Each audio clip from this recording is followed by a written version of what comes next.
Ma'am আজকে polity second class হচ্ছে তো এটা? আই থিঙ্ক পলিটির এটা থার্ড ক্লাস, কারণ প্রথম ক্লাসে তোমাদের পুরো সিকোয়েন্সটা দিয়েছিলাম। তারপর একদিন এটা পলিটি সেকেন্ড ক্লাস হচ্ছে। ম্যাম ফার্স্ট ক্লাসে তো ম্যাম ওই ইন্ট্রোডাকশন কত টাকা খরচ হয়েছিল, কে চেয়ারম্যান ছিল, ওগুলো করিয়েছেন। আর সেকেন্ডটাতে ম্যাডাম ওই ফার্স্ট আর্টিকেলটার উপর বলেছিলেন। হ্যাঁ, সেকেন্ড ক্লাস তো হয়ে গেছে, তাই আমি ভাবছি। আর এটা থার্ড ক্লাস। হ্যাঁ ম্যাম। আচ্ছা ঠিক আছে, আমরা স্টার্ট করি। ওকে, দেখো। আচ্ছা, প্রিয়াম্বলে দেখো আমরা কি পড়েছিলাম, আর্টিকেল, শিডিউল আর পার্টস, এগুলো আছে তো। এবার আমরা মেন যে প্রথম চারটে পার্ট সেই সম্পর্কে আগে জেনে নেবো, দিয়ে নেক্সট দিন থেকে একটা একটা করে আর একটা কি দুটো যতগুলো পসিবল সেই আর্টিকেলস গুলো স্টার্ট করবো। দেখো, ফার্স্ট হচ্ছে আমরা প্রিয়াম্বল পড়বো। প্রিয়াম্বল কি, ধরো আমরা যে কোনো জিনিস, বই হোক, যে কোনো কার্ড হোক, তার প্রথমে একটা ইন্ডিসেস মতো থাকে, যে যার মধ্যে পুরো জিনিসটাতে কি আছে তার একটা সংক্ষিপ্ত বিবরণ থাকে, যেটাকে আমরা বাংলায় মুখবন্ধ বলি। এই প্রিয়াম্বলটা হচ্ছে ঠিক সেই জিনিস যেটা পুরো কনস্টিটিউশনটাকে আমাদের ব্যক্ত করে। এটা প্রত্যেকটা দেশেরই এই জিনিসটা, প্রিয়াম্বলটা আছে, ঠিক আছে। এবং প্রিয়াম্বলের মধ্যে পুরো হোল কনস্টিটিউশনের একটা ছোট্ট সংক্ষেপ লেখা থাকে।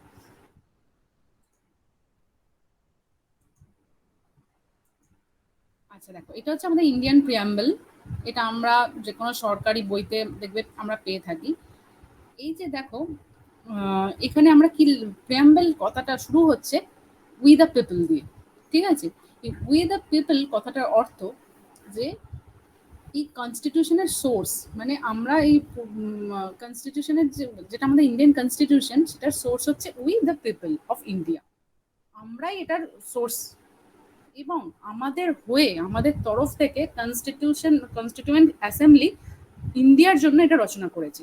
তাহলে যদি কোনো সময় তোমাদের এটা প্রশ্ন আসে যে এই কনস্টিটিউশন অফ ইন্ডিয়ার প্রিয়াম্বলের সোর্স কারা, মানে এটা কাদের তরফ থেকে হয়েছে, এটা হচ্ছে we the people of India, ঠিক আছে। আচ্ছা দেখো, এর সম্পর্কে কিছু ইম্পর্টেন্ট ফ্যাক্টস আছে। আচ্ছা, তোমরা একটা জিনিস দেখবে, এটা আগে আমি করিয়েছিলাম, যে এই প্রিয়াম্বেল, তারপর ফান্ডামেন্টাল রাইটস, এই যে প্রত্যেকটা অঙ্গ, কনস্টিটিউশনের প্রত্যেকটা অঙ্গ, এগুলো পোতা পোতা থেকে নেওয়া হয়েছে, ঠিক আছে। এটা দেখবে, এটা একটা বলা হয় যে ইন্ডিয়ান কনস্টিটিউশন তো অনেক ক্ষেত্রে কপি অ্যান্ড পেস্ট, বিভিন্ন দেশের কালেকশন, কিন্তু মানে এটা বিতর্কের বিষয় যে বিভিন্ন দেশ থেকে নিয়ে সেখান থেকে আমাদের কনস্টিটিউশনটা বানানো হয়েছে, এটা দীর্ঘ সময় ধরে রচনা করা হয়েছে।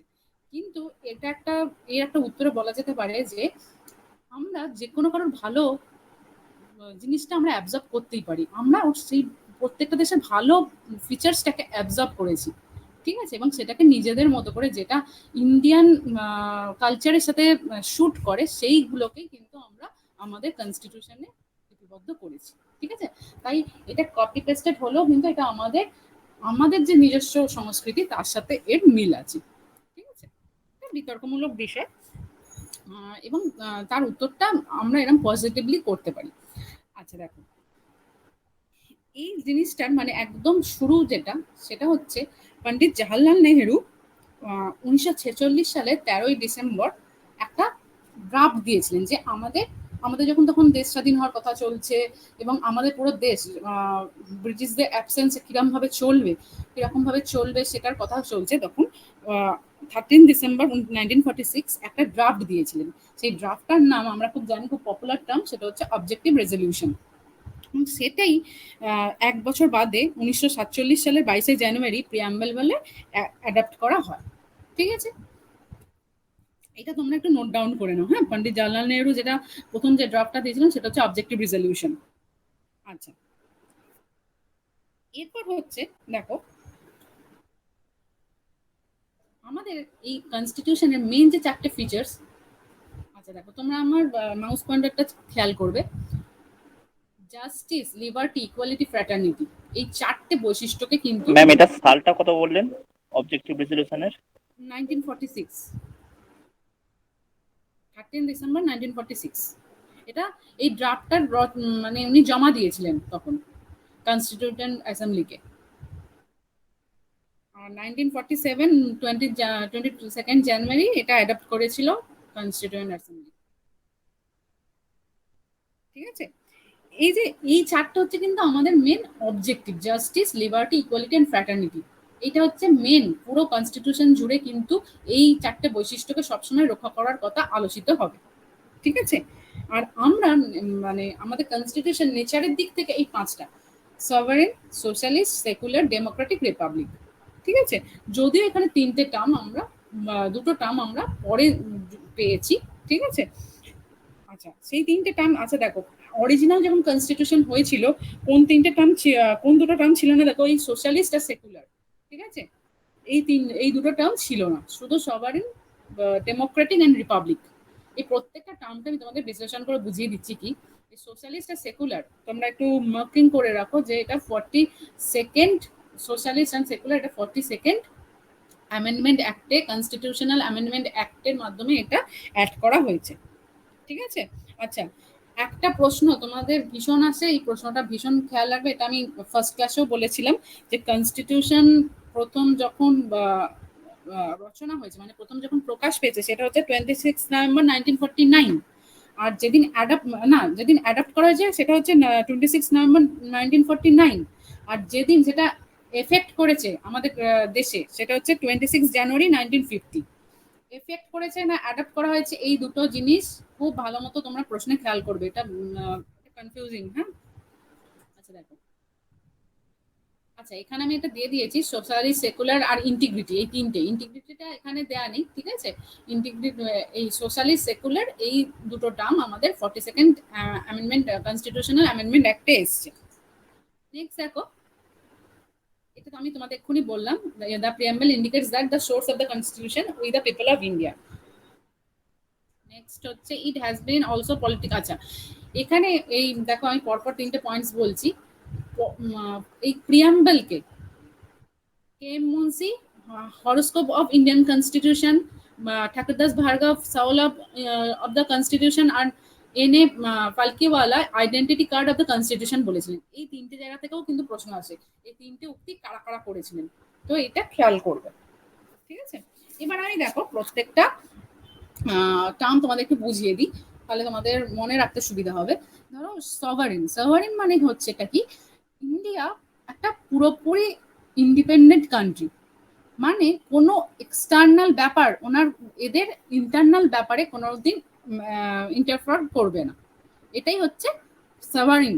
ঠিক আছে, নেক্সট হচ্ছে সোশ্যালিস্ট ব্যাপারটা হচ্ছে আমরা দেখো সোশ্যালিস্ট নেচারটা বজায় রাখার জন্য সোশ্যালিস্ট নেচারটা হচ্ছে জাস্টিস, লিবার্টি, ইকুয়ালিটি, ফ্র্যাটার্নিটি, এইগুলোকে মেনটেন করা।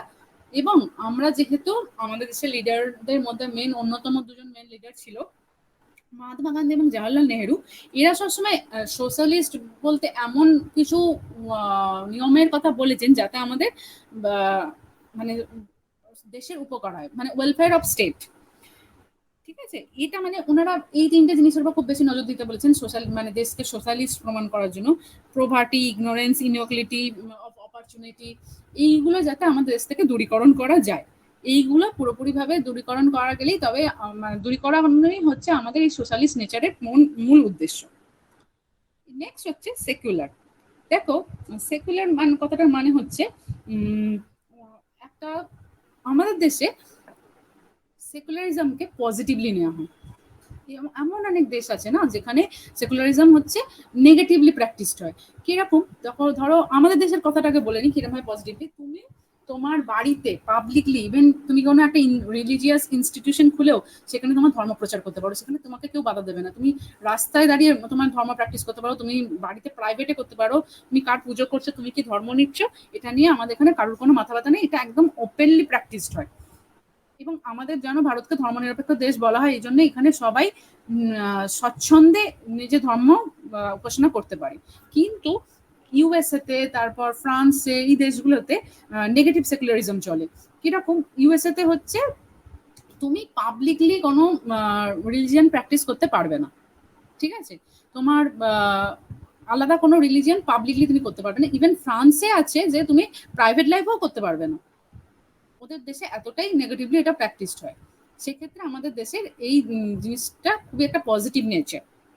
নেক্সট হচ্ছে ডেমোক্রেটিক। ডেমোক্রেটিক আচ্ছা, ডেমো কথাটার মানে হচ্ছে তোমরা জানো ডেমো কথাটার মানে হচ্ছে পিপল, আর ক্রেসি মানে হচ্ছে রুল, মানে রুল অফ পিপল। দেখো আমাদের দেশে আমরা এমন একটা সিস্টেমের মধ্যে থাকি যেখানে রাজার ছেলে রাজা হবে এমনটা নয়। আমরা ইনডিরেক্টলি একটা মানে দেশের আমার রিয়েল হেড হচ্ছে প্রাইম মিনিস্টার, নমিনাল হেড হচ্ছে প্রেসিডেন্ট। আমরা তাদের কিন্তু ইনডিরেক্টলি সিলেক্ট করছি, ঠিক আছে? আমাদের চয়েসের উপর ডিপেন্ড করছে যে আমাদের দেশকে চালাবে, আমাদের পুরো সিস্টেমটাকে চালাবে। এটাই হচ্ছে ডেমোক্রেসি। আমাদের পছন্দ না হলে কিন্তু আমরা তাদেরকে সেখান থেকে নামিয়ে দিতে পারি। এরকম দেখো আমাদের যখন ভোট হয় তখন ভোট যখন আমাদের কাছে যারা ভোট প্রার্থীরা আসে, তারা কি নানা রকম বলে না যে এটা করব সেটা করব, তোমাদের এই করে দেবো। এরকম এরকম কয়েক বছর আগে দেখা যাচ্ছে যে ছত্তিশগড়ের যে সিএম হবে সে কি করেছিল, একটা ম্যানিফেস্টো দিয়েছিল। ম্যানিফেস্টো মানে হচ্ছে আমি তোমাদের কথা দিচ্ছি, ধরো আমাদের তো অনেকেই অনেক কথা দিয়ে গেছে যে এটা করবো সেটা করবো, এবং সেটা ভোট পরবর্তী সময় করছে কিনা সেটা করলেও কি না করলেও কি আমাদের 5 বছর যাকে এনেছি তাদেরকেই আমাদের নিয়ে চলতে হবে। এবার এই ম্যানিফেস্টো কথাটা মানে হচ্ছে যে উনি যেটা বলেছেন তার একটা ম্যানিফেস্টোর একটা খসড়া বানাবেন, মানে স্ট্যাম্প পেপার, কোর্ট পেপার বানিয়েছেন, এবং কোর্ট পেপারে বলেছে এটা যদি আমি ভোট পরবর্তী সময় না করি তো আমার এই স্ট্যাম্প পেপারটা দেখিয়ে তোমরা আমাকে কোর্টে তুলতে পারো, ঠিক আছে? এই হচ্ছে আমাদের ডেমোক্রেসি। আচ্ছা, এরপরে হচ্ছে আচ্ছা ডেমোক্রেসি আর রিপাবলিক কিন্তু কথাটা অনেক সময় অনেকে গুলিয়ে ফেলে।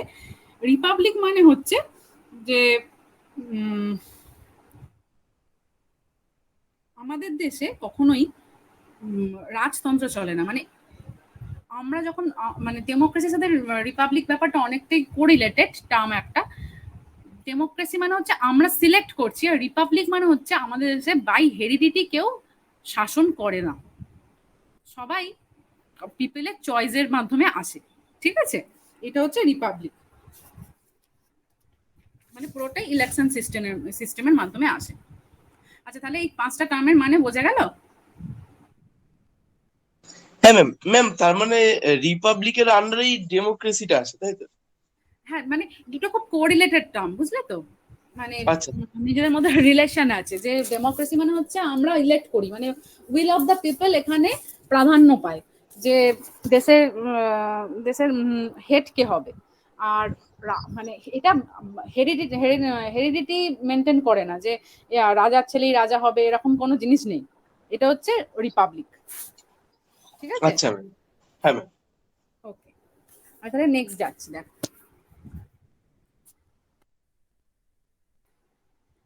আচ্ছা আচ্ছা, এখানে একটা বড় প্রশ্ন আছে। এই প্রশ্নটা তোমাদের শর্ট কোয়েশ্চেনও দেয়। Is preamble part of constitution? Preamble কি কনস্টিটিউশনের পার্ট বলা যায়? এবার দেখো এটা খুব সাধারণ কথা, কিন্তু এটা নিয়ে কিন্তু প্রচুর বিতর্ক হয়েছে, প্রচুর প্রচুর কেসেস হয়েছে, ঠিক আছে? দেখো এই কথাটার উত্তর হচ্ছে yes, preamble is a part of constitution. কেন? দেখো আমি এখানে দুটো দেখো কেসকে হাইলাইট করেছি, একটা হচ্ছে বেরুবাড়ি কেস, একটা হচ্ছে কেশবনন্দা ভারতী কেস। একটা হচ্ছে 1960 অ্যান্ড 1973। 1960-তে Berubari union versus exchange of enclaves একটা কেস হয়েছিল সুপ্রিম কোর্টে, যেখানে প্রিয়াম্বেলকে বলা হয়েছিল যে সেটা কনস্টিটিউশনের পার্ট না। যেমন fundamental rights, fundamental duties, DPSP এগুলো যেমন কনস্টিটিউশনের পার্ট, কিন্তু এই প্রিয়াম্বেলকে আমাদের পার্ট অফ দ্য কনস্টিটিউশনের বাইরে রাখা হয়েছিল, ঠিক আছে? এবং তাতে বলা হয়েছিল, এখানে তার সাথে সাথে আর একটা প্রশ্ন জড়িয়ে থাকে, ক্যান ইট বি অ্যামেন্ডেড? যদি কনস্টিটিউশনের পার্ট নাই হয় তাহলে সেটাকে অ্যামেন্ডমেন্ট মানে হচ্ছে সেটার মধ্যে নতুন কিছু সংযোজন বা সেখান থেকে কিছু টার্মস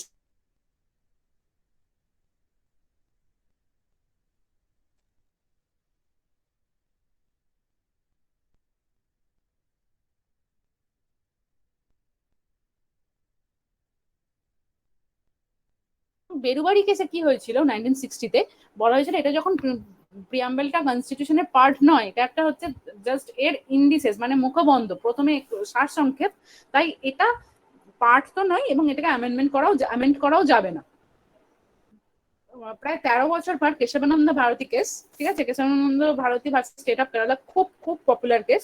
এখানে দুটো জিনিসকে নোটিস করা হয় কেস স্টাডিতে, যেটা আগের কেসটাতে হয়নি, যে এটা কেন কনস্টিটিউশনের পার্ট হবে না, অন্য সমস্ত পার্টের মতো এটা একটা জায়গা থেকে অ্যাডপ্ট করা হয়েছে এবং মানে কোর্টই এটাকে এনাক্ট করেছে, তাহলে এটা মানে কোন সূত্রে বাকিগুলোর থেকে আলাদা? এই ফিচার্সটার জন্য, এই পয়েন্টসটার জন্য এটাকে আবার বলা হয় yes, preamble is the part of constitution, এবং এটা নিয়ে কনস্ট্যান্ট মানে কেস চলতে থাকে। এটা এই দুটো খুব পপুলার কেস, ঠিক আছে, এবং ইট ক্যান বি অ্যামেন্ডেড। কিন্তু এখানে একটা খুব বড় কথা লেখা আছে যে এর কিছু বেসিক ফিচার্স আছে, সেইটাকে তুমি কখনো চেষ্টা করতে পারবে না। মূল কাঠামোকে অপরিবর্তিত রেখে এটাকে অ্যামেন্ড করা যেতে পারে। এবার তুমি বলবে তাহলে যে 42nd অ্যামেন্ডমেন্ট অ্যাক্টে তো দুটো ফিচার্স অ্যাড হয়েছে, দুটো। এবার দেখো এই ক্ষেত্রে বলা যেতে পারে ওই যে দুটো ফিচার্স অ্যাড হয়েছে সেটা মূল কাঠামোকে পরিবর্তিত করেনি, মূল কাঠামোকে অপরিবর্তিতই রেখেছিল, মূল কাঠামোকে অপরিবর্তিত রেখেই ওই দুটো ফিচার্স অ্যাড করা গেছে, এবং প্রিয়াম্বেল আজ অব্দি একবারই অ্যামেন্ডেড হয়েছে, ঠিক আছে। তাহলে এখান থেকে দেখো অনেক কটা শর্ট কোশ্চেন্স বেরিয়ে আসে যে প্রিয়াম্বেল কি part of the constitution? Yes. Can it be amended? Yes. But তার সাথে দেখবে একটা অপশনে, কোনো একটা অপশনে থাকতে পারে but basic structure of the constitution is not, can not B amended, ঠিক আছে। এই দুটো জিনিস খেয়াল করবে। আর আজ অব্দি কনস্টিটিউশনকে একবার অ্যামেন্ড করা হয়েছে, ঠিক আছে।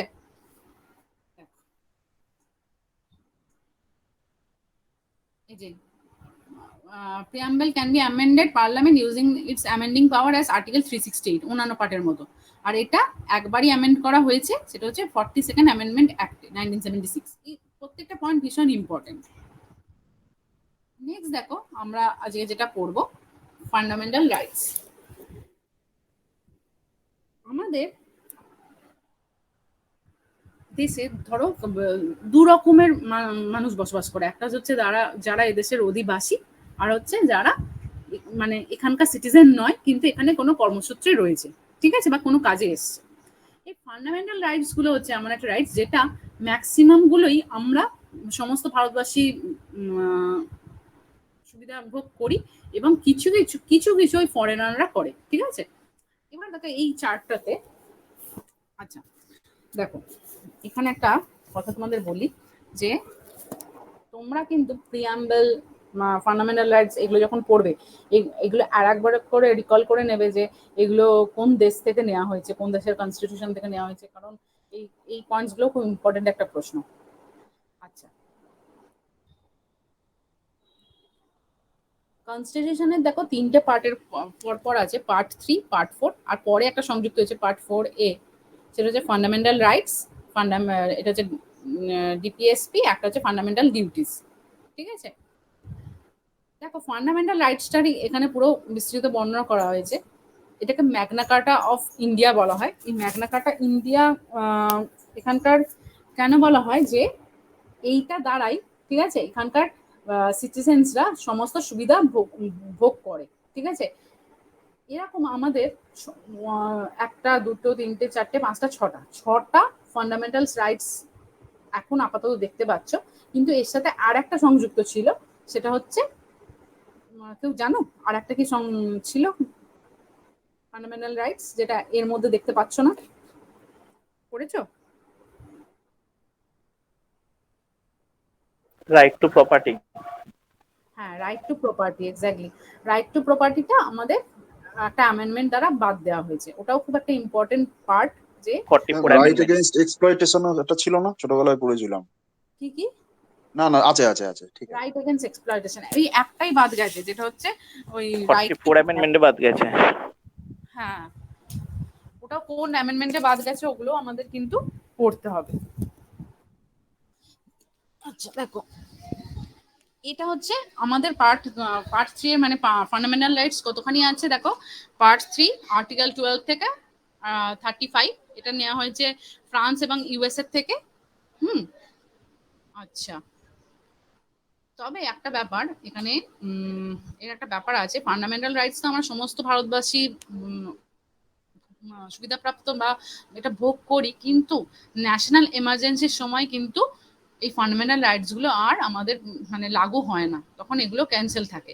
এবং আর্টিকেল শুধুমাত্র দুটো জিনিস থাকে, সেটা হচ্ছে আর্টিকেল 20 এবং 21। এই আর্টিকেল 20 এবং 21 কি আমি তোমাদের বলবো।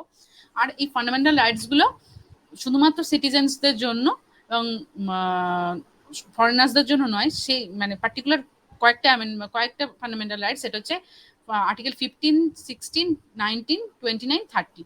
এই জিনিসগুলো মনে রাখবে, যে এই পয়েন্টসটা খুব ভালো মতো মনে রাখবে যে কোনগুলো ফরেনার্সদের জন্য নয়, বাকি সবকটা বাকি সবাই সুবিধা পেতে পারে, ঠিক আছে। আচ্ছা, ন্যাশনাল এমার্জেন্সি আমি তোমাদের বলি। একটা হচ্ছে 1962 এর ইন্দো চায়না ওয়ার, 1971 এর ইন্দো পাক ওয়ার, আর হচ্ছে 1975 এর মার্চ থেকে 1977 এর জানুয়ারি অবধি। এই তিনটে সময় আমাদের ন্যাশনাল এমার্জেন্সি আমাদের দেশে লাগু ছিল, ঠিক আছে। এবং সেই সময় ইন্দিরা গান্ধী প্রাইম মিনিস্টার ছিলেন এবং উনি প্রেসিডেন্টকে ন্যাশনাল এমার্জেন্সি জারি করতে বলেছিলেন আমাদের দেশে এই নানা রকম পলিটিক্যাল সমস্যার জন্য। তার প্রথম দুটো তো ওয়ার, আর দ্বিতীয়টা হচ্ছে তখন ওই শিখদের নিয়ে কোনো মানে যেটা 2 বছর ন্যাশনাল এমার্জেন্সি চলেছিল, সেটা হচ্ছে শিখ সংক্রান্ত কোনো ঝামেলা চলছিল, সেটা ইন্দিরা গান্ধী পিরিয়ডে, ঠিক আছে। আচ্ছা, এই ফান্ডামেন্টাল রাইটস এর কয়েকটা ব্যাপার ফিচার্স তোমাদের বলে রাখি। এইটা মানে ফান্ডামেন্টাল রাইটসটাকে কনস্টিটিউশনে রাখা হয়েছে কেন? কারণ এটা হচ্ছে মানে স্টেটের আনলিমিটেড পাওয়ারটাকে কন্ট্রোলে রাখার জন্য। কারণ ফান্ডামেন্টাল রাইটস দেখো কয়েকটা আমরা না শুনি, সেটা কি? রাইট টু ইকুয়ালিটি, তুমি কাউকে আনইকুয়াল করতে পারবে না। রাইট টু ফ্রিডম, সবাইকে মানে কাউকে স্বাধীনতা না দিয়ে তুমি থাকতে পারবে না। রাইট এগেনস্ট এক্সপ্লয়টেশন, মানে স্টেট এগুলো করতে পারবে না তোমাকে, মানে স্টেটের এগেনস্টে হচ্ছে এই রাইটস গুলো আমাদের দেওয়া হয়েছে, যে স্টেট আমাদের এইগুলো দিতে বাধ্য। দেখো আর্টিকেল 14 to 18, এটা হচ্ছে ইকুয়ালিটি বিফোর ল এবং ইকুয়াল প্রোটেকশন অফ ল। এই দেখো এখানে যে কটা আছে সবকটাই আমরা আমাদের স্টেটের থেকে পেতে বাধ্য। এগুলো আমাদের থেকে কিন্তু মানে স্টেট কেড়ে নিতে পারবে না। তাই স্টেটের আনলিমিটেড পাওয়ারের উপর কন্ট্রোল আনার জন্য এই ফান্ডামেন্টাল রাইটসকে আনা হয়েছে। আচ্ছা, এটা হচ্ছে নট অ্যাবসলিউট। আমি তোমাদের আগেই বললাম যে ন্যাশনাল এমার্জেন্সির সময় কিন্তু এটা দেশের যারা হেড তারা এগুলোকে কিন্তু ডিসমিস করে দিতে পারে, তাই এটা কিন্তু অ্যাবসলিউট পাওয়ার নয়, ঠিক আছে। শুধুমাত্র যে দুটো থাকে যে can be suspended during emergency. আচ্ছা, আর্টিকেল 20 and 21, ওকে। আচ্ছা, দেখো দেখো এখানে আমাদের বাকি ছটা ইয়েকে দেখানো হচ্ছে। Right to equality, right two freedom, right against exploitation, right two freedom of religion, cultural and educational rights. আচ্ছা দেখো, একদম বিগিনিং এ যখন আমাদের কনস্টিটিউশন ড্রাফটটা তৈরি হয়েছিল বা একদম প্রথম যখন এনঅ্যাক্ট হয়েছিল, তখন কিন্তু এই কালচারাল আর এডুকেশনাল রাইটসটা ছিল না, ঠিক আছে। তখন আমাদের সময়ের সাথে সাথে আমাদের এই কালচারাল এবং এডুকেশনাল রাইটসটা কিন্তু ওরা নিয়ে এসছে, এর মধ্যে অ্যাড করেছে। কারণ আমাদের বলা আছে যে সময় সাপেক্ষে এইগুলো অ্যামেন্ড করা যাবে, ঠিক আছে। আচ্ছা দেখো, তোমরা একটা কথা দাঁড়াও এখানে দেখি, এটাকে বলে দিই যে ফান্ডামেন্টাল রাইটস আর protected and guaranteed by the constitution and they can not be taken I by ordinary law enacted by the legislature. আচ্ছা দেখো, ফান্ডামেন্টাল রাইটস আর আমাদের যেটা কনস্টিটিউশনাল রাইটস, ঠিক আছে, দুটোর মধ্যে কিন্তু তফাৎ আছে। ধরো রাইট টু ফ্রিডম, ঠিক আছে। রাইট টু ফ্রিডম মানে তুমি যা খুশি করতে পারো তাই, কিন্তু এখানে তুমি কি এই রাইট টু ফ্রিডমে এটা করতে পারো যে তুমি ধরো তুমি ট্রেডের ক্ষেত্রে কি রাইট টু ফ্রিডমটা লাগাতে পারো? কিছু কিছু কিন্তু পার্থক্য আছে। ধরো তো আমরা কি নিজের ইচ্ছায় বাজি বিক্রি করতে পারি না, সেখানে কিন্তু আমাদের কিন্তু একটা পারমিশন নিতে হয়। তাহলে ফান্ডামেন্টাল রাইটস ঠিক কোনগুলো জায়গায় আছে এবং কোনগুলো কনস্টিটিউশনাল রাইট তার থেকে কিছু পার্থক্য আছে। ফান্ডামেন্টাল রাইটস হচ্ছে মানে যেগুলো তার উপর কনস্টিটিউশন গ্যারান্টি দিয়েছে, কিন্তু অর্ডিনারি ল কিন্তু কনস্টিটিউশন দ্বারা গ্যারান্টেড না, সেটা এনাক্ট করা হয়, ঠিক ঠিক আছে? আমরা এরকম প্রত্যেকটা ধরো right to equality, right two freedom যে কথাগুলো আছে তার কিন্তু তার মধ্যে কিছু কন্ট্রোল আছে। ওকে, বলছে if a fundamental right is violated by the constitution provides that the affected person may move to high court or supreme court। আচ্ছা, রাইট টু ইকুয়ালিটি এই যে সবকটা ক্লজ আছে এর মধ্যে প্রত্যেকটা ভাগের ডিটেল পড়লে তার মধ্যে যেগুলো তোমাদের যেগুলো কারোর ক্ষেত্রে ভায়োলেট হবে সে কিন্তু তার দাবিতে সুপ্রিম কোর্ট অব্দি যেতে পারে। আচ্ছা, এর মধ্যে থেকে যেটা সরিয়ে নেওয়া হচ্ছে রাইট টু প্রপার্টি, সেটা হচ্ছে আর্টিকেল 31-এ আছে। এবং সেটা 44th অ্যামেন্ডমেন্ট, তোমরা একটু নোট ডাউন করে নিতে পারো। 44th অ্যামেন্ডমেন্ট 1978-এ সেটাকে বের করে নেওয়া হয়েছে। ঠিক আছে? আচ্ছা, এবং সেটাকে বলা হয়েছে আচ্ছা এটা দেখো একটা জিনিস, এটা আর্টিকেল 31-এ ছিল এবং আর্টিকেল 31 থেকে বের করে সেটাকে আর্টিকেল 300A লিগাল রাইট দেওয়া হয়েছে। এটা একটু নোট ডাউন করে রাখো তো তোমরা, যে আর্টিকেল 31-এ রাইট টু প্রপার্টি ছিল, সেখান থেকে 44th অ্যামেন্ডমেন্টে 1978-এ বের করে নিয়ে আর্টিকেল 300A-তে রাখা হয়েছে legal as a legal right হিসেবে। নোট ডাউন করেছো? ম্যাম আরেকবার বলুন। আচ্ছা, লেখো previously article 31 dash the right to property.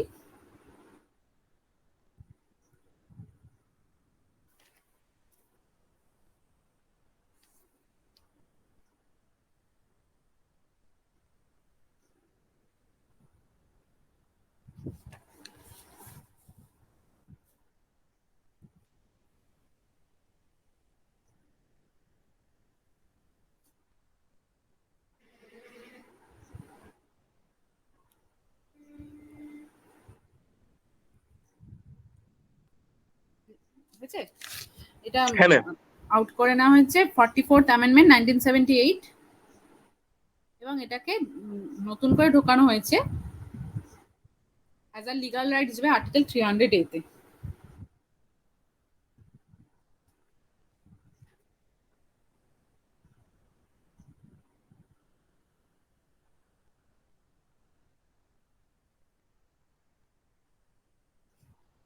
বুঝেছে?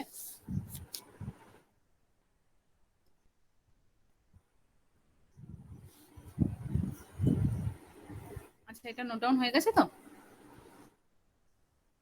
নেক্সট টপিকে যাই। হ্যাঁ ম্যাম। আচ্ছা, এখানে দেখো আর একটা আমি তোমাদের বলেছি কি আর্টিকেল 12 থেকে আর্টিকেল 35 অব্দি ফান্ডামেন্টাল রাইটস আছে।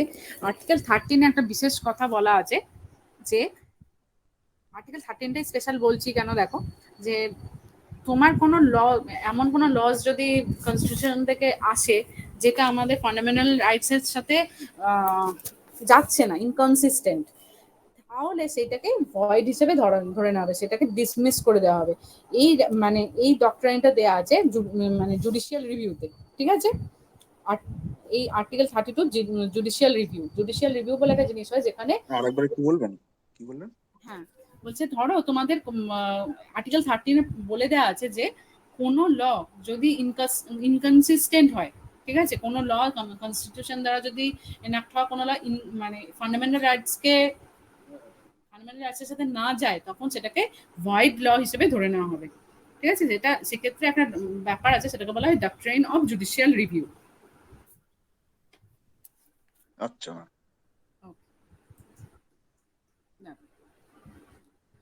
আচ্ছা, এইটা দেখো ফান্ডামেন্টাল রাইটস যে রক্ষা করে তার রক্ষাকর্তা হচ্ছে সুপ্রিম কোর্ট। যে all constitution right not fundamental rights, that is right not to be subjected taxation. আচ্ছা দেখো, যেগুলো আমি তোমাদের একটু আগে আলোচনা করছিলাম না, যে কোনো ধরনের সবকিছু সেল করা কি রাইট টু ফ্রিডমের মধ্যে পড়ে? কিছু কিছু যেটা ফান্ডামেন্টাল রাইটসের সাথে যায় না এমন কিছু দেখো, অথরিটি অফ ল যেটা আর্টিকেল 265 আছে, রাইট টু প্রপার্টি যেটা 300-এ আছে, আর ফ্রিডম অফ ট্রেডটা আর্টিকেল 301-এ আছে, কিন্তু এটা ফান্ডামেন্টাল রাইটসের অন্তর্ভুক্ত নয়, মানে ফান্ডামেন্টাল রাইটসের অন্তর্ভুক্ত রাইট টু ফ্রিডমের অন্তর্গত নয়। ঠিক আছে? আমরা ট্রেডটা কিন্তু আমাদের আলাদা করে লাইসেন্স নিয়ে করতে হবে। যে কোনো কিছু ট্রেড করতে গেলে সেই জিনিসের ট্রেডে আমি থাকতে পারি কিনা সেটা হচ্ছে মানে লাইসেন্স সাপেক্ষ। আচ্ছা আচ্ছা, তোমাদের এটা আমি দিয়েই দিয়েছি যেটা লেখালাম। আচ্ছা দেখো, এবার হচ্ছে ফান্ডামেন্টাল ডিউটিস। দেখো আমি কি করলাম যে ফান্ডামেন্টাল রাইটস কোনগুলো, যেগুলো তোমাদের ওই যে right to equality, right two freedom, সেই জিনিসগুলো তোমরা আমরা সবাই পেতে বাধ্য, মানে আমরা পাবোই। এবং আমরা যদি না পাই সেক্ষেত্রে আমরা সুপ্রিম কোর্ট কিংবা নিজস্ব হাইকোর্ট অবধি সেটা নিয়ে যেতে পারি। কিন্তু ফান্ডামেন্টাল ডিউটিস এটা হচ্ছে ঠিক নট এনফোর্সিয়েবল, মানে আমাদেরও এটা তুমি করতেও পারো না করতেও পারো, কিন্তু কিছু ডিউটিজের কথা বলা হয়েছে যেটা আমাদের ওয়েলফেয়ার অফ স্টেটের সাথে সংযুক্ত। এটা মানে তোমাদের তোমাদের ইচ্ছা সাপেক্ষ, এটা কেউ করতেও পারে, এটা কেউ না করতেও পারে। আচ্ছা, এই জিনিসটা কোন সময় হয়েছিল, এই জিনিসটার যখন ভাবনা চিন্তাটা আনা হয়েছিল, ধরো যখন ওই বললাম 1975-এ থার্ড এমার্জেন্সিটা যখন আমাদের দেশে চালু হয়েছে, এই যে আমাদের দেশে বিশৃঙ্খলা সৃষ্টি হয়েছে, এই বিশৃঙ্খলাটাকে কন্ট্রোলে আনার জন্য একটা কমিটি তৈরি করা হয়, যেখানে কিছু বলা হয় যে মানুষকে উদ্বুদ্ধ করতে হবে কিছু দিয়ে, যাতে তারা নিজেদের শান্তি শৃঙ্খলা নিজেরাই বজায় রাখার চেষ্টা করে। এটা তো একটা আমাদের ইন্টারনাল ডিস্টারবেন্স তৈরি হয়েছে। তার জন্য একটা সোয়ারেন্সিং কমিটি তৈরি হয় এবং তারা এই ফান্ডামেন্টাল ডিউটিসটাকে পরে কনস্টিটিউশনে অ্যাড করে। দেখো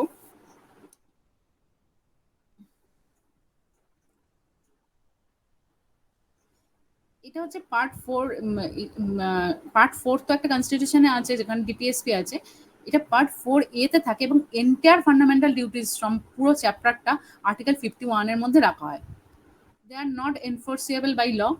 আচ্ছা, এটা দেখো 42nd অ্যামেন্ডমেন্ট যেটা 1976-এ হয়েছিল, সেখানে এবং এটা হচ্ছে 86 কনস্টিটিউশনাল অ্যামেন্ডমেন্ট অ্যাক্টের মাধ্যমে আনা হয়।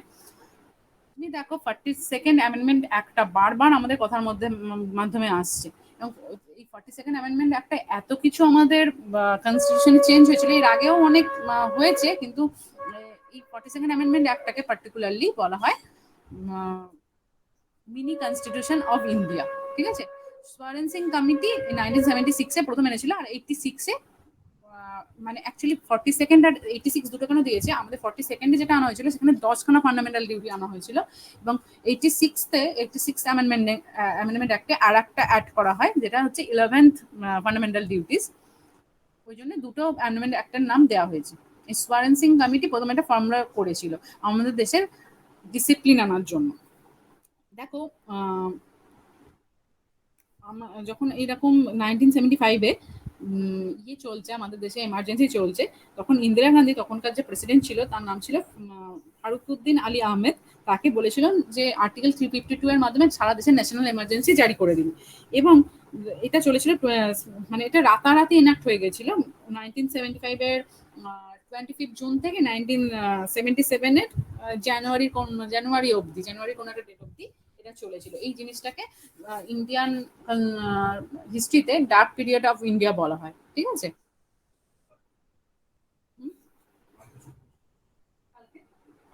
হ্যাঁ হ্যাঁ হ্যাঁ, গত ডেটে শুরু হয়েছিল।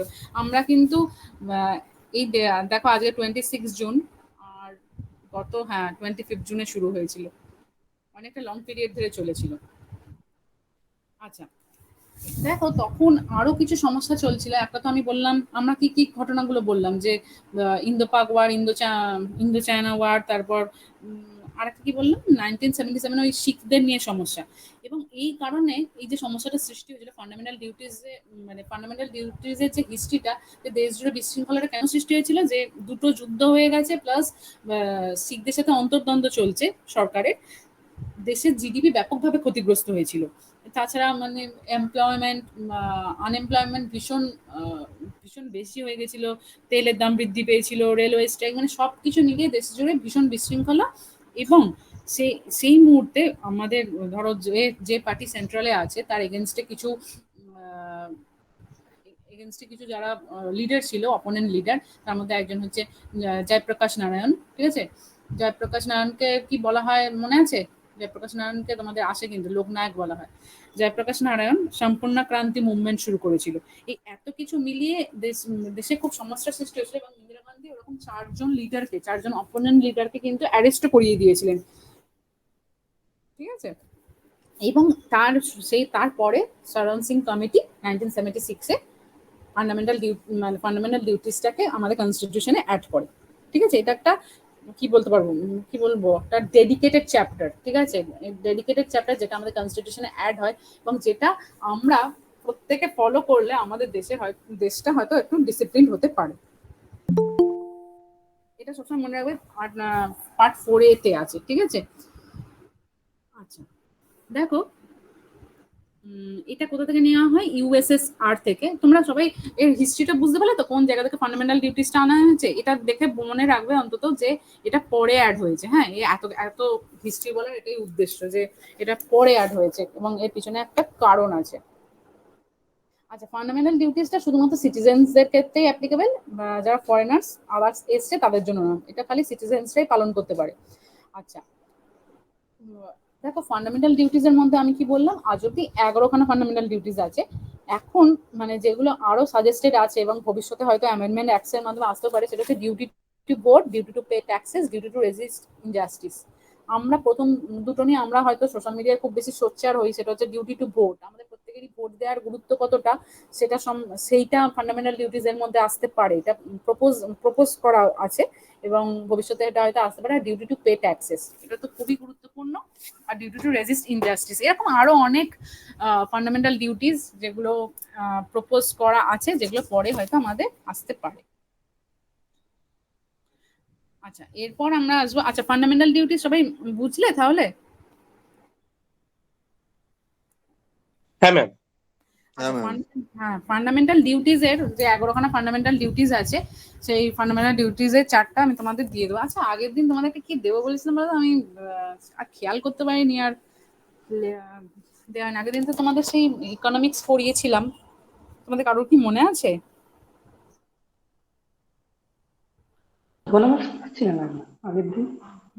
আগের দিন ইকোনমিক্স পড়িয়েছিলাম। ঠিক কি আমি বলেছিলাম যে পরে তোমাদের সেটা পাঠিয়ে দেবো লিখে, আর ভুলে গেছি।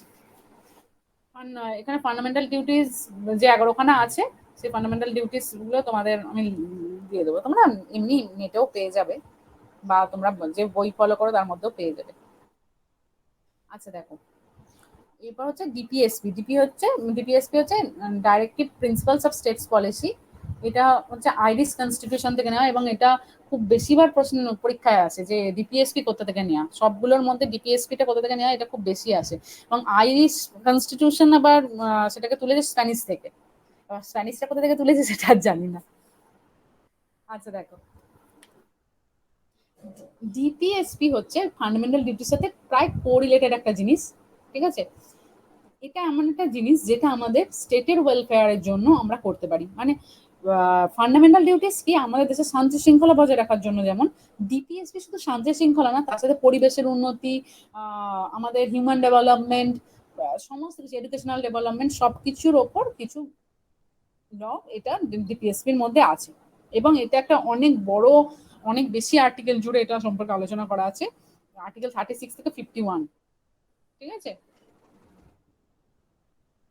আচ্ছা দেখো, এই যে প্ল্যানিং কমিশন, তারপর minimum wage act, maternity benefit, তারপর পঞ্চায়েতি রাজ গঠন, criminal procedure law, environment wild life protection act, তারপর এডুকেশনাল ফান্ডামেন্টাল রাইটস, এই যে এইগুলো হচ্ছে ডিপিএসপি। তাহলে বুঝতে পারছো যে ফান্ডামেন্টাল ডিউটিস এর সাথে এর পার্থক্য কোথায়?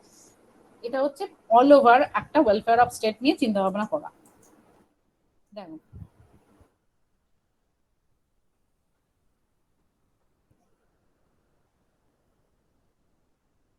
এখানে অ্যাডিশনাল যেটা আছে, ডিপিএসপি অ্যাডেড হয়েছে 3খানা অ্যামেন্ডমেন্টের মাধ্যমে। এই তিনটে জিনিস খেয়াল রাখবে। আর এটা আর্টিকেল 368 এর মাধ্যমে অ্যামেন্ড করা যায়। মানে মোটামুটি সমস্ত অ্যামেন্ডমেন্টই আর্টিকেল 368 এর সাথে রিলেটেড। ওকে, আচ্ছা দেখো, এখানে আমি কিছু ক্লাসিফিকেশন করেছি। ডাইরেক্ট প্রিন্সিপালের সাথে সোশ্যালিস্ট প্রিন্সিপাল, গান্ধিয়ান আর লিবারেল। আচ্ছা দেখো, সোশ্যালিস্ট প্রিন্সিপাল দেখো সেগুলো যেখানে আমাদের সমাজের উন্নতি। ঠিক আছে, যেমন দেখো, সোশ্যালিস্ট, গান্ধিয়ান, লিবারেল। সোশ্যালিস্ট প্রিন্সিপাল মানে এগুলো এইভাবে এমন ভাবে ব্যাখ্যা করে যে সোশ্যালিস্ট যেগুলো হচ্ছে সমাজের উন্নতি, গান্ধিয়ান হচ্ছে ধরো মহাত্মা গান্ধী যখন ইয়ে করেছিল, আমাদের দেশে আন্দোলন করছিল, তিনি কোন নিয়মগুলো মানতেন, যেমন তিনি নিজের দেশে কাপড় জামা বানানো, খাদি ইন্ডাস্ট্রি ডেভেলপমেন্ট, তারপর মিনিমাম ওয়েজ অ্যাক্ট, এই মানে এই সংক্রান্ত যে সমস্ত লস গুলো, আর্টিকেল গুলো, সেগুলো গান্ধীয়ান প্রিন্সিপালের মধ্যে লেগেছে। মানে পুরো জিনিসটাকে আরো ভালো মতো বোঝানোর জন্য এই ডিভিশনটা করা হয়েছে।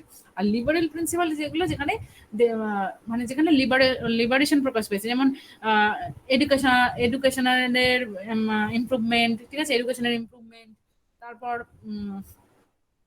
আমাদের পরিবেশের উন্নতি, এই জিনিসগুলো যেখানে আলোচনা করা হয়েছে, যেখানে সেখানে সেখানে সেগুলোকে লিবারেল প্রিন্সিপাল বলা হয়েছে। এই জিনিসগুলো যখন ডিটেলে পড়বে, তখন এই সোশ্যালিস্ট, গান্ধিয়ান আর লিবারেল, এই তিনটে জিনিস কি বলতে চেয়েছে সেইগুলো ভেবে পড়বে, তাহলেই বুঝতে পারবে যে কোনগুলো কার মধ্যে পড়ে। মানে ধরো অনেক সময় দিয়ে দেয় যে 4টে অপশন দিয়ে দিলে এর মধ্যে কোনটা গান্ধিয়ান প্রিন্সিপাল, তুমি কি তখন 40, 43 এগুলো মনে রাখবে? না, সেখানে লেখা থাকবে এটা 40 প্রিন্সিপাল। তুমি চিন্তা করবে যে এটা কি হতে পারে, এখানে লিবারালিজম প্রকাশ পেয়েছে, না সোশ্যালিস্ট চিন্তা ভাবনা প্রকাশ পেয়েছে, না গান্ধিয়ান চিন্তা ভাবনা প্রকাশ পেয়েছে। এটা কনসেপ্ট অনুযায়ী উত্তর দিতে হবে, এবং এটা তোমাদের আসে, কিন্তু বিশেষ করে গান্ধিয়ান প্রিন্সিপাল নিয়ে তোমাদের খুব বেশি আসে। আচ্ছা, গান্ধিয়ান প্রিন্সিপালটাকে ওই জন্য আমি এখানে তোমাদের একটু আলোচনা করে দিয়েছি। দেখো organisation of village panchayat, Gandhian principle, তিনি তার আন্দোলনের সময় যেগুলো নিয়ে বেশি কাজ করেছিলেন সেগুলোই হচ্ছে এখানে পেয়েছে। দেখো, কটেজ ইন্ডাস্ট্রি, বিশেষ করে ইন্ডিয়ার খাদি ইন্ডাস্ট্রি, তার promotion and protection of interest of educational economic interest of SC STs, ঠিক আছে, উইকার সেকশনকে তুলে ধরা। তিনি, আমরা জানি যে তিনি, তার একটা আশ্রম ছিল, এবং সেটা মানে হরিজন আশ্রম, ঠিক আছে, সেটা গান্ধী ছিল, এবং সেটা তার সেখানে যে ভিউজ গুলো ছিল সেটাই এই আর্টিকেল 46-এ প্রতিফলিত হয়েছে। আর্টিকেল 47-এ দেখো, ইনটক্সিকেটিং ড্রিঙ্কস এবং ড্রাগস, যেটা আমাদের দেহের পক্ষে খারাপ, সেটা হচ্ছে তার উপর প্রহিবিশন, ঠিক আছে। আর্টিকেল 48, আচ্ছা, এইটা নিয়েও গান্ধীজি বলেছিলেন যে এই যে স্লটার অফ কাবস, এই জিনিসটা নিয়েও কিন্তু তিনি বলেছিলেন, এবং এটাও এই গান্ধিয়ান প্রিন্সিপালের আন্ডারেই পড়ে। এটা একটু তোমরা যখন পড়বে না, তিনটে ওই সোশ্যালিস্ট, গান্ধিয়ান আর লিবারেল, একটু বুঝে নিয়ে পড়বে, তাহলেই তোমরা পরীক্ষায় ভাগটা করতে পারবে। আচ্ছা, দেখো, এই ডিপিএসপি যে ভাগগুলো ছিল, আচ্ছা, এই ভাগগুলো আমি একটা একটা করে বলছি। দেখো, এই সোশ্যালিস্ট, পলিটিক্যাল, ইকোনমিক জাস্টিস, আমাদের কিন্তু পুরো শুধু ডিপিএসপিতে কেন, পুরো কনস্টিটিউশন জুড়ে এই তিনটে জিনিসের উপর খুব বেশি প্রাধান্য দেওয়া হয়েছে। সেটা হচ্ছে socialist, social, political and economic জাস্টিসের উপর। আচ্ছা, প্রিন্সিপাল অফ পলিসি আছে ফ্রি লিগাল এড। তোমাদের এই প্রশ্নটা দেয় যে ফ্রি লিগাল এড, ঠিক আছে, এটা কোন আর্টিকেলে আছে? আর্টিকেল 39-এ, এটা নোট ডাউন করে রাখবে। এটা দেখ কোন এতে আছে। এগুলো হচ্ছে সব কি ফিচার্স। দেখো, maternity relief, welfare government, workers participation in management. আচ্ছা, ইউনিফর্ম সিভিল কোড। আচ্ছা, বলো তো, এই যে ইউনিফর্ম সিভিল কোড, ঠিক আছে, ইউনিফর্ম সিভিল কোড, এটা কোন প্রিন্সিপালের মধ্যে আসতে পারে? Social, Gandhian, liberal.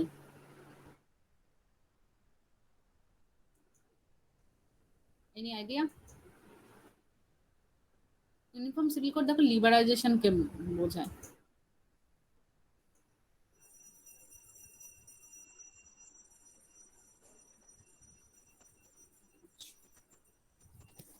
দেখো,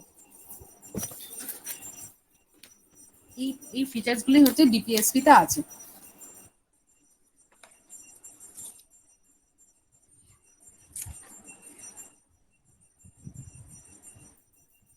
এবার একটা জিনিস বলার আছে আমার এখানে, এই ফান্ডামেন্টাল ডিউটিস বলো আর ডিপিএসপি বলো, এর কিন্তু একটা লুপ হোল আছে, ঠিক আছে। এই লুপ হোলটা কি? এটা মানে এটা কি বলবো, এটা নন এনফোর্সেবল, যেহেতু এটা যেহেতু আমাদের কি বলবো, এটাকে একটা পার্টিকুলার টার্ম দিয়ে বলা হয়, সেটাকে বলা হয় স্যাংশনলেস ডিউটিস, ঠিক আছে। এই ফান্ডামেন্টাল ডিউটিস কে বলো আর ডিপিএসপি কে বলো, এটা যদি এনফোর্সেবল হতো, সেক্ষেত্রে কিন্তু আমাদের দেশে শৃঙ্খলাবোধটা আরো বেশি পরিমাণে আমাদের মধ্যে বজায় থাকতো। কিন্তু ধরো কিছু কিছু ক্ষেত্রে আমাদের একটা মানে কিছু কিছু কয়েকটা ব্যাপারের ক্ষেত্রে মানে একটা ডিপিএসপি তে ফান্ডামেন্টাল ডিউটিস একটা আছে কি, যে আমরা যখন ন্যাশনাল অ্যান্থেম হবে বা ন্যাশনাল ফ্ল্যাগ তোলা হবে তখন আমরা দাঁড়িয়ে থাকবো, ঠিক আছে। এইটা তো মানে আমাদের কি ফান্ডামেন্টাল ডিউটিস, মানে তুমি নন এনফোর্সেবল, তুমি করতে পারো নাম করতে পারো, কিন্তু কিছু কিছু এমন হয়ে গেছে সময়ের সাথে সাথে কিছু মানে কিছু কেসের পর, কিছু কেস স্টাডির পর, যে কিছু কিছু ক্ষেত্রে তুমি মানে এগুলো শাস্তিযোগ্য অপরাধ হয়ে যায়, ঠিক আছে। মানে সবকটা কিন্তু একদমই ছাড়ার ক্ষেত্রে নয়। তারপর ধরো আমরা এই যে ওয়াইল্ড লাইফ প্রোটেকশন আছে, এটা আমরা করতেও পারি না করতেও পারি, কিন্তু আমরা যদি মানে ধরো 19 পার্টিকুলার শিডিউলে থাকা যেগুলোকে মারা যায় না সেরকম ধরনের কোনো প্রাণীকে মেরে ফেলি, সেক্ষেত্রে কিন্তু সেটা আমাদের শাস্তিযোগ্য অপরাধ। যতগুলো আছে সবকটা না হলেও কিছু কিছু ক্ষেত্রে কিন্তু আমাদের সেটা না বলা হলেও সেটা এনফোর্সেবল হয়ে গেছে, ঠিক আছে। আচ্ছা, এবার বলো যে আর কোনোটা কি বলতে লাগবে, কোনো জায়গাটা?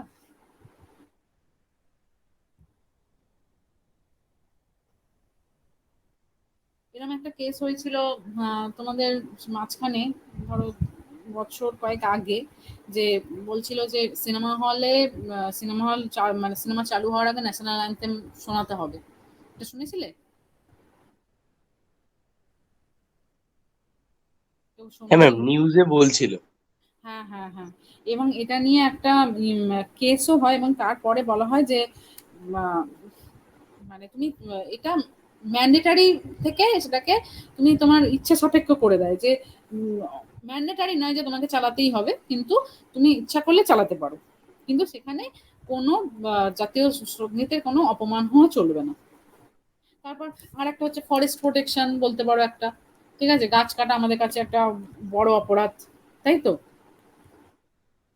আমাদের পরিবেশ দূষণ করাটা একটা বড় অপরাধ, মানে এগুলো না বলা থাকলেও এটা একটা অপরাধের আন্ডারে হয়ে গেছে, ঠিক আছে। এবং এটা মানে এরকম কেসও হয়েছে, তোমাদের বলছি একটা পার্টিকুলার কেস আছে 1983-তে, যে আমাদের প্রত্যেকের অধিকার আছে যে একটা পলিউশন ফ্রি এনভায়রনমেন্টের।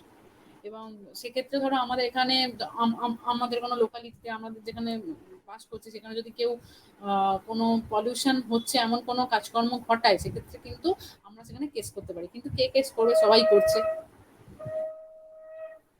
কিন্তু কেউ ইচ্ছা করলে করতে পারে। মাঝখানে এরকমও একটা হয়েছিল, এগুলো সব বছর 2-3টার মধ্যেই ঘটনা, যে স্কুলের লাইনে দাঁড়িয়ে একটি ছেলে ন্যাশনাল অ্যান্থেমকে মানে ন্যাশনাল অ্যান্থেম গাইছিল না, ন্যাশনাল অ্যান্থেমের সময় ঠিক করে দাঁড়িয়েছিল না, এবং সেটা নিয়ে তার স্কুলের মিস্ট্রেস সেটা নিয়ে মানে সেই কেসটা উঠেছিল, এবং তারা হয়তো নাবালক বলে বোধহয় সেই কেসটার সেরকম ভাবে আমি শুনিনি, ঠিক বলতে পারবো না, তবে এই কেসটা উঠেছিল। আচ্ছা দেখো, আচ্ছা তোমাদের এতক্ষণে যেটুকু প্রবলেম সেটুকু বুঝতে পেরেছো? বোঝা গেছে? হ্যাঁ ম্যাম। একটা কথা বলবো, বাকিরা কিছু বলছে না কেন? বাকিরা বুঝতে পারেনি? হ্যাঁ ম্যাম, বুঝেছি ম্যাম। আচ্ছা হ্যাঁ ম্যাম, ঠিক আছে, বুঝেছি। আচ্ছা। দেবজিৎ আমাকে মেসেজ করেছিল ম্যাডাম, ও বুঝতে পারছি না। হ্যাঁ কি? না ম্যাম, কিছু না ম্যাম, ও ম্যাম ইয়ার্কি মারছিল। দেবজ্যোতি বলছে আমি তো ব্যাঙ মারি খুব, তো এটা কি কোনো ক্রাইম? একটু জিজ্ঞেস করো তো ম্যাডামকে, যে জিজ্ঞেস করতে লজ্জা পায়। তাহলে ভালো মতো পড়ে দেখতে হবে তুমি কোনো ক্রাইম করছো কিনা। না, এখানে একটা দেখো, আর্টিকেল 19 এবং আর্টিকেল 21, ঠিক আছে। Article 21 right to life and personal liberty, ঠিক আছে। রাইট, আচ্ছা। আর্টিকেল 20 আমি তোমাদের ইম্পর্টেন্ট ফান্ডামেন্টাল রাইটস গুলোর যে আর্টিকেল গুলো আছে না, সেটারও একটা চার্ট তোমাদের পড়াতে হবে, কারণ সব এর মধ্যে কিছু পড়তে হবে। যেমন right to life and personal liberty, ঠিক আছে। এর মধ্যে দেখো ধরো না এরকম হয় না যে এরকম প্রত্যেকটা ধর্মের মধ্যেই হয়, এখন হয়তো সেই জিনিসটা অনেক লঘু হয়ে গেছে, যে একজন হিন্দু ছেলে একজন মুসলিম ছেলেকে মুসলিম মেয়েকে বিয়ে করতে পারবে না, বা ইন্টার রিলিজিয়ান ম্যারেজ হতে পারে না, ঠিক আছে, এটা কিন্তু আমাদের ইয়েতে আছে যে আমাদের কনস্টিটিউশনে আছে রাইট টু, আমাদের ফান্ডামেন্টাল রাইটস যে right to choose of life partner, right to choose life partner কিন্তু আমাদের right to life and personal লিবার্টির মধ্যে পড়ে। ঠিক আছে, এবং এটা নিয়ে তো মানে এটা তো খুব কমন কেস, এটা খুব কমন এবং পপুলার কেস যে এই সংক্রান্ত প্রচুর কেস আমাদের থাকে। সেক্ষেত্রে কিন্তু ফান্ডামেন্টাল রাইটস বলে যে লাইফ পার্টনার চুজিংটা একটা তোমার ফান্ডামেন্টাল রাইটস, এটা নিয়ে তোমাকে কেউ কিছু বলতে পারে না। এবং আমাদের দেশে এখনো ফান্ডামেন্টাল রাইটস এর মধ্যে মানে প্রপোজড আছে, সেটা হচ্ছে অনার কিলিং। ঠিক আছে, অনার কিলিং বা যেটাকে বলা হয় মানে নিজের ইচ্ছা মৃত্যু। ঠিক আছে, ওটাকে এখনো কিন্তু ফান্ডামেন্টাল রাইটস করেনি। ঠিক আছে, এটা এখন আমাদের দেশে মানা আছে। আচ্ছা,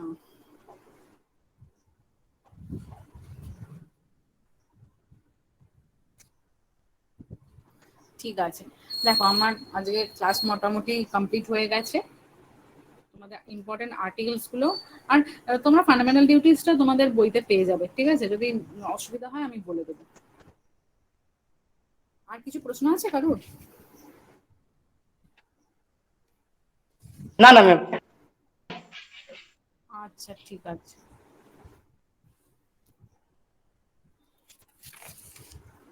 তাহলে আমি আজকে ক্লাস এখানে এন্ড করি। হ্যাঁ ম্যাম। ওকে, আচ্ছা স্যার তোমাদের বলছেন থাকে, স্যার বোধহয় জয়েন করবে ক্লাসে। Thank you ma'am. ওকে, তোমরা একটু ভালো থ্যাংক ইউ মতো ম্যাম। পড়ো। ঠিক আছে, থ্যাংক ইউ সবাইকে। তোমরা একটুখানি ভালো মতো জিনিসটা পড়ো। ঠিক আছে, আমি আর্টিকেলের ডিটেলিং গুলো নেক্সট ক্লাসে দেবো। ঠিক আছে, okay ma'am. Madam thank you. আচ্ছা ঠিক আছে, সবাই ভালো মতো